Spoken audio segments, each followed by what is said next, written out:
Hey Sloabie Nation, welcome back to another DIY video. Today we are going to be taking 2 extra large shirts and turning it into this thingy-a-bobber that I'm wearing right here. I really like wearing white, except when I do it on camera, you guys can't really tell what I'm wearing because it is so freaking stark white that I look like a floating head and 2 arms. Okay, so I turned down the exposure a little bit and here we go. You can see the little bow detail here, pleats, and then you have like this front little fold here, which is really cute. So it's just an extra detail. And if you want, you can make the folds a different color or even the bow a different color. It's up to you. But it ended up being a really cute top and I'm very, very proud of it. I hope you guys enjoyed this video. It's not going to be your basic reconstruction of a t-shirt. You're going to learn how to turn this into a tank top. At the same time, there's some pleating in here and how to create an overlap at the front. We are going to be focusing on this top right here. So let's go ahead and get started. Yeah. To start off, you'll need 2 plain white t-shirts for this, and I am using an extra large. On the first t-shirt, go ahead and cut around the neckline. Don't cut too close to the seam. The extra bit will be used as seam allowance for your new neckline.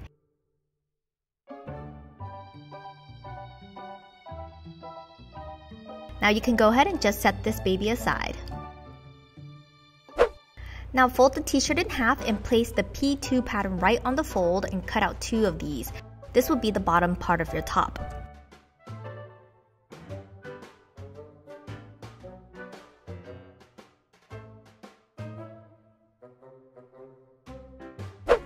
Okay, this is where you'll need the second t-shirt. Go ahead and take the second t-shirt and place the P3 pattern onto the shirt and cut out 2 of these pieces. Okay, now go ahead and take the 2 pieces of the P3 that you just cut out and then just place it in an overlapping manner with the wrong sides facing you. You're gonna go ahead and fold along the long edge and then hem. And you're also gonna do this to the other piece as well. Okay, remember the 2 pieces that you cut out from the P2 pattern? Those are your bottom pieces. So take one of the bottom piece with the right side facing you and then place the overlapping pieces right on top and pin across to keep them in place.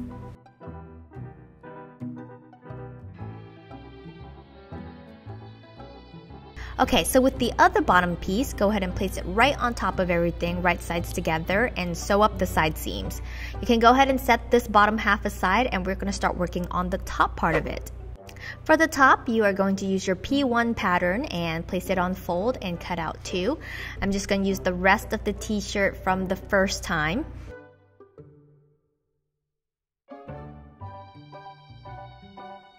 Now you're just going to place it right sides together and sew along the side seam and the shoulder seam.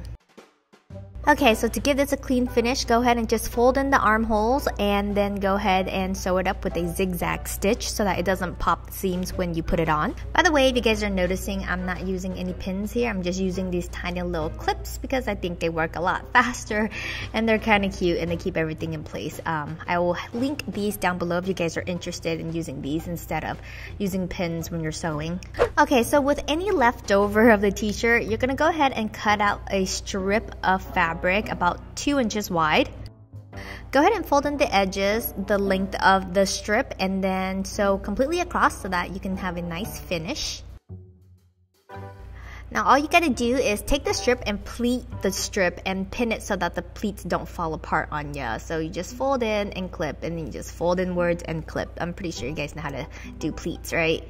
Okie dokie, so what I do next is I place the pleated strip right on the center front of the top and then I sew right down the middle. Be sure not to catch the back of the shirt. That will be the tricky part. But you could have done this before you sewed the front and the back together. Totally up to you. In hindsight, I did it this way because I waited to get the pleats done. Okay, remember that neck that you cut out earlier? Now you're gonna need it. Go ahead and just place it along your new neckline and keep in mind that that little bit that you left behind is supposed to be your new seam allowance for the neck. And then you're just gonna sew as closely as you can to the edge.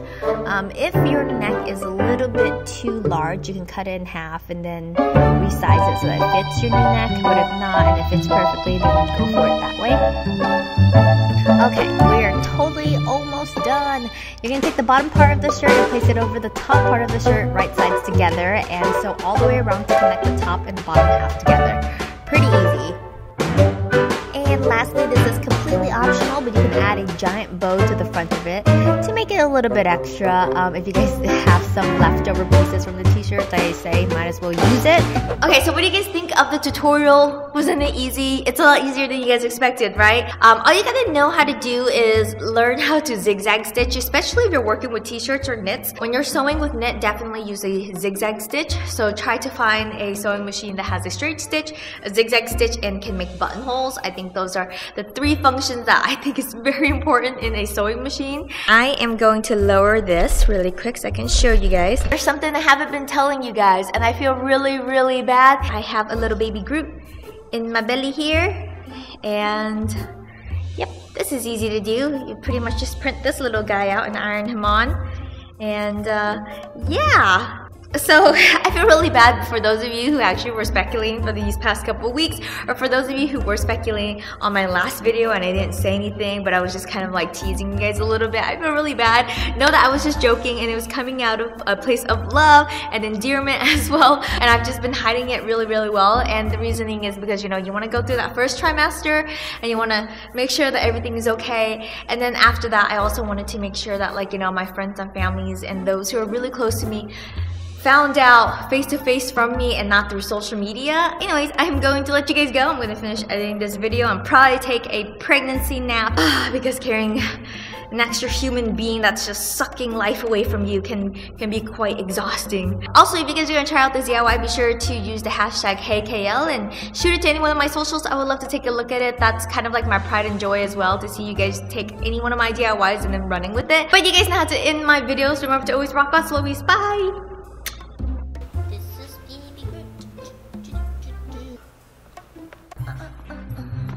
Hey Sloabie Nation, welcome back to my channel. As you guys can see, the backdrop is a little bit different. Boy, has it been one crazy summer for me. For my last video, I dropped off with the book event party, and it was probably like one of my biggest milestones ever. I mean, writing the book is a big milestone, but then like planning the event was a huge feat in itself.